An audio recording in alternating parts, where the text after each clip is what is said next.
మీరు ఎలక్షన్ క్యాంపెయిన్లో కూడా ఇప్పుడున్న ప్రభుత్వాన్ని విమర్శిస్తూ ఉన్నారు. అసలు ఏంటి నేపథ్యం ఏంటి శ్రేయారెడ్డి నేపథ్యం? Who is Shreya Reddy? Shreya is someone who will speak for the people. Okay. Who will speak students కైనా, లేకపోతే ఫార్మర్స్ కైనా, లేకపోతే మహిళలకైనా, ప్రతి ఒక్క అంశంలో మన ఆటో డ్రైవర్లైనా లేకపోతే ప్రజలైనా ఎవరైనా అందరూ బాగుండాలని చెప్పి ఆలోచించే మనిషి Shreya Reddy. Okay. She wants to fight for every one and she wants to do what is right. Okay. ఏది కరెక్ట్ ఏది రాంగ్, మీరు తప్పు చేస్తే నిలదీసే వ్యక్తి శ్రేయారెడ్డి. ఓకే. చేసిన అభివృద్ధి గురించి మాట్లాడే మనిషి శ్రేయారెడ్డి. అభివృద్ధి కోసమే ఓటేయాలి, అబద్ధాలకు మోసపోవద్దు, డబ్బులకు అమ్ముడుపోవద్దు అని చెప్పే మనిషి శ్రేయారెడ్డి. శ్రేయారెడ్డి పేరెంట్స్ గురించి అడుగుతున్నాను. మా నాన్న భూపాల్ రెడ్డి గారు Narayankhed ex-MLA. Okay okay right, అక్కడి నుంచి వచ్చిందనమాట ఇదంతా. యాక్చువల్ మా తాత కాలం నుండి పాలిటిక్స్లో ఉన్నారు. మా తాత వెంకటరెడ్డి గారు, ఆయన అప్పుడు ఇండిపెండెంట్గా ఎమ్మెల్యేగా గెలిచిండ్రు నారాయణఖేడ్ నుండి. ఆయన టీడీపీకి వైస్ ప్రెసిడెంట్గా ఉండే ఎన్టీఆర్ కాలంలో.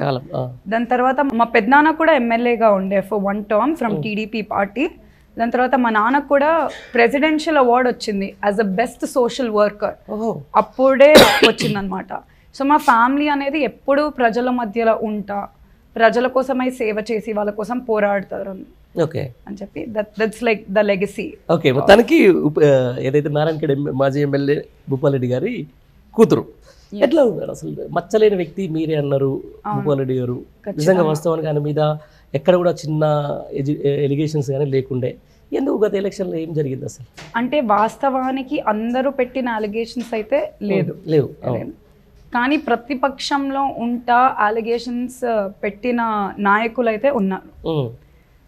ప్రతిపక్షంలో ఏమన్నారు, సురేష్ షెట్కార్ గారైనా, సంజీవ్ రెడ్డి గారైనా, కాంగ్రెస్ పార్టీ అభ్యర్థులు, ఆయన భూపాల్ రెడ్డి గారు భూ కబ్జా రెడ్డి అని చెప్పి పిలిచిండ్రు. 1200 to 1500 acres కబ్జా చేసిండ్రు అని చెప్పాను. అయితే ఇవన్నీ ఫాల్స్ ప్రొపగెండా. కాంగ్రెస్ పార్టీకి గ్లోబల్ ప్రచారం ఏం కొత్త కాదు కదా, అదే బతుకుతున్నారు కదా. సో ఇట్లాంటి ఫాల్స్ ప్రొపగెండా తోటి ముందుకు తీసుకెళ్ళిండ్రు. అయితే నేను భయంగా ఇప్పుడు ఇంటర్వ్యూలో ఆస్కింగ్ దెమ్, నిజంగా మేము చేసి ఉంటే మీరు వచ్చి 5 నెలలు to 6 నెలలు అవుతుంది, గాడిదలను కాసిండ్రా? నిరూపించాలి కదా, ఎందుకు నిరూపిస్తలేరు? మరి నిరూపించకపోతే కాలం మీద పడి క్షమాపణ చెప్తారా? చెప్పకపోతే నష్టపరిహారంగా మీరు ఎన్నైతే ఎకర్లు కబ్జా పెట్టిన అన్నారో మీరు మాకు రాసిస్తారా? లేదంటే మేము రాసిస్తాం ప్రజలకు.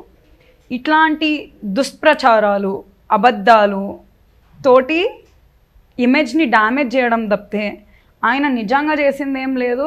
ఆయన మచ్చలేని మనిషి, అవినీతి ఇంత కూడా చెయ్యని మనిషి. సో అదొక రీజన్ వల్ల అయి ఉండొచ్చు. అండ్ ఇంకోటి ఏంటంటే అబద్ధపు హామీలు. ఏందా హామీలు?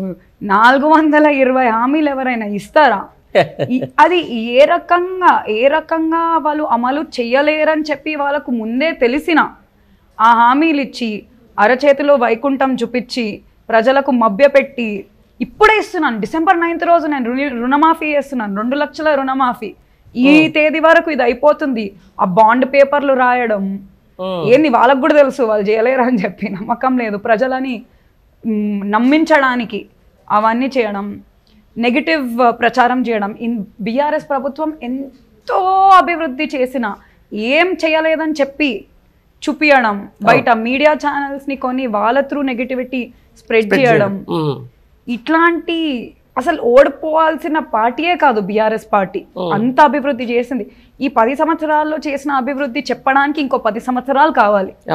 అంత అభివృద్ధి చేసిన పార్టీని నెగిటివ్ అండ్ ఫాల్స్ ప్రొపగండా తోటి, చెయ్యలేని హామీతోటి ఇంకేదో చేస్తుందని చెప్పి, ఇంకేమైనా వస్తుందేమో అని చెప్పి ప్రజలకు ఒక ఆశ పెట్టి, ఆ రీజన్స్ వల్లనే బీఆర్ఎస్ పార్టీ ఓడిపోయింది.